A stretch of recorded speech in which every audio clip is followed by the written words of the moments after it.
A wave of political spending has hit Arizona this year, with advertising totals smashing records unlike the state has ever seen. But who's spending the big bucks, and what does that mean for the state as a whole? Plus, Project Search, how COVID-19 affected a transition program for adults with disabilities who are trying to get a job. And later in this half hour, a look at why white and black women have difficulties being allies. Cronkite News starts now. Good evening and welcome to Cronkite News on Arizona PBS. I'm Megan Marples. And I'm Spencer Hardenberg. Thank you for joining us. The country is continuing to move in the wrong direction when it comes to the pandemic, adding nearly 67,000 new coronavirus cases on Monday and hospitalizations nationwide at the highest level since mid-August. Here in Arizona, health officials reported 1,157 new cases today and 16 additional deaths. That brings the state's totals to over 240,000 COVID-19 infections and nearly 5,900 fatalities. We have grossly mishandled the pandemic, and the fact that it's taken off again just reminds us how we're not learning from our mistakes. And we could have avoided this by doing the right thing, but we don't seem to learn. And on the therapeutics front, Eli Lilly is discontinuing its antibody drug trial on hospitalized patients after finding the drug is not effective on severe coronavirus cases. The trial is continuing for patients with milder cases. Prominent Republicans are flocking to the Valley today to hold multiple events in support of the re-election of President Donald Trump. This comes just a day before the president himself makes 2 appearances in Arizona. In Tempe, Senators Mike Lee from Utah, Rand Paul from Kentucky, and Congressman Matt Gaetz of Florida participated in a Liberty for Trump event this afternoon. Then Lee, Paul, and Gaetz were joined by Arizona Congressman Andy Biggs to host a Latter-day Saints for Trump event in Gilbert. Currently, Lee, Paul, and Gaetz are joining Arizona Congressman Paul Gosar in Apache Junction for another Liberty for Trump event that is going on now. And finally, later tonight, Lee and Senator Martha McSally will meet with the Chandler GOP. Political ad spending is smashing records in Phoenix this election season. Cronkite News politics reporter Alex Gall dug into where the cash is coming from and why it matters for the future of Arizona politics. If you live in Arizona, it's been hard to escape these. It's time for Washington to solve problems, not create more of them. And these. The most important election of a lifetime. Political ads have been all over the airwaves in Phoenix in the run-up to the 2020 elections.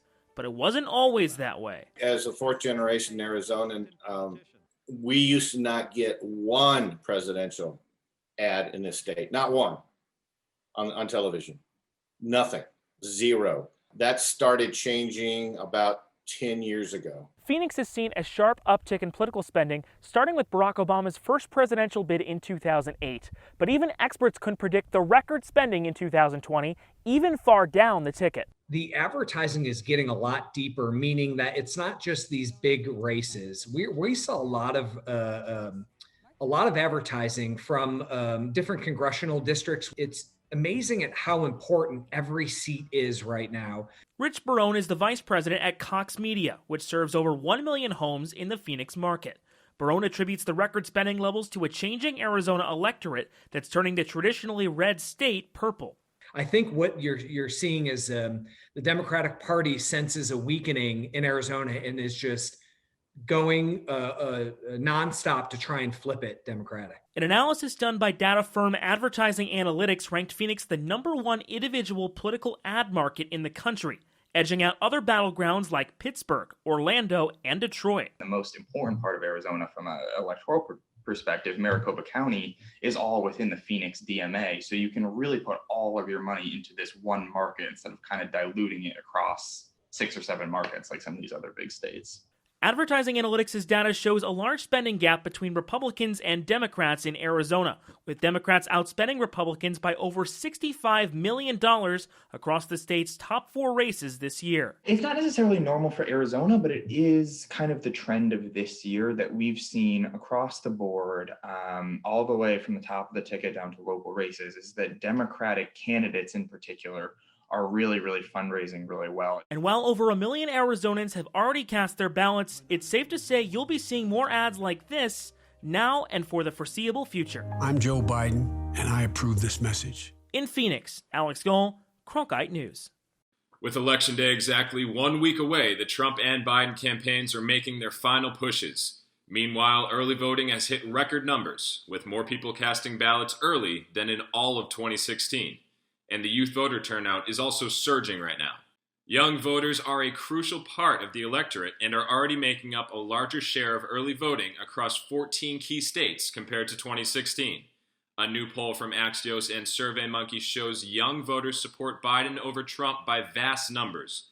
According to their data, voters 18 to 34 are solidly leading towards Biden in 45 out of 50 states. It's official. The White House held a swearing-in ceremony for Amy Coney Barrett last night, shortly after she was confirmed by the Senate. Justice Clarence Thomas swore her in under a constitutional oath. Barrett's nomination process was one of the quickest in modern times. At Monday's event, Barrett said she will do her job independent of both political branches and her own preferences.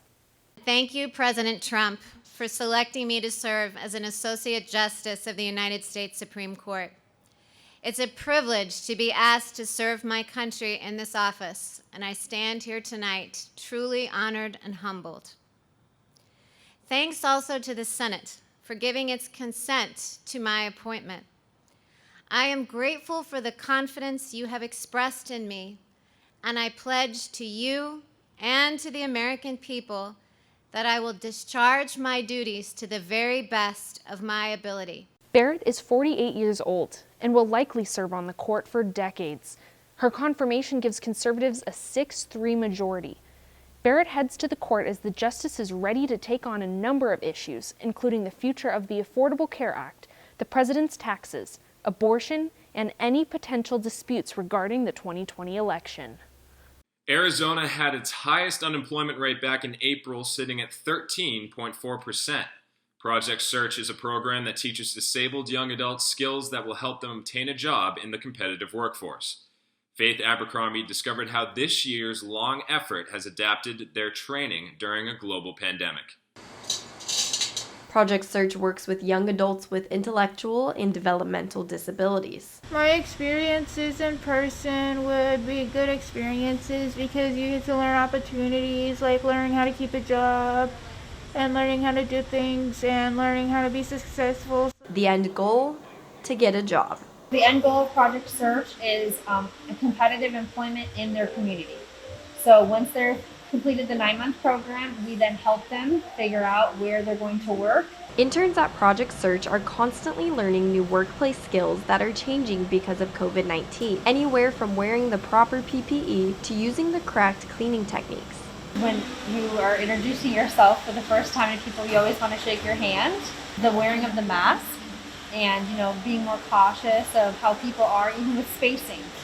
People kind of don't have space boundaries sometimes, and so we are able to teach them more about the things that employers are looking for and how they can stand out in a positive way.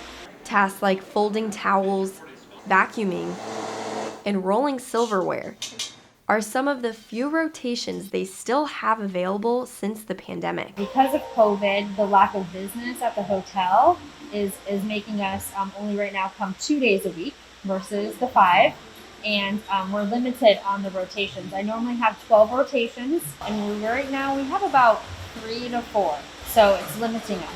Even with limitations, the interns are motivated to avoid the latest September unemployment rate in Arizona, 6.7%. You're learning to not get fired and learning how to be on time for work. And it gets us to get a job in the real world. I'm hoping to be a barista, hopefully. Faith Abercrombie, Cronkite News. Project Search interns are expected to graduate the program May of 2021. Until further guidelines, they will continue the program in a hybrid format. Finally tonight, for the first time ever, NASA is confirming there is water below the surface of the moon that's exposed to the sun. The agency announced the discovery yesterday, saying it was made using its SOFIA telescope. It observed the moon in mid-flight from a modified Boeing 747 jet. But the amount of water is just a fraction of what you would find in the Sahara Desert. In a separate study, NASA said there could be more water than previously believed in tiny lunar ice patches that are permanently protected from the sun. That discovery was made using NASA's Lunar Reconnaissance Orbiter, which circles the moon. Scientists say water could be a crucial resource in future moon missions including NASA's Artemis program, which is currently set to return Americans to the moon by 2024. That's it for Cronkite News tonight. Thank you for joining us. And for top Arizona stories anytime, go to cronkitenews.acpbs.org.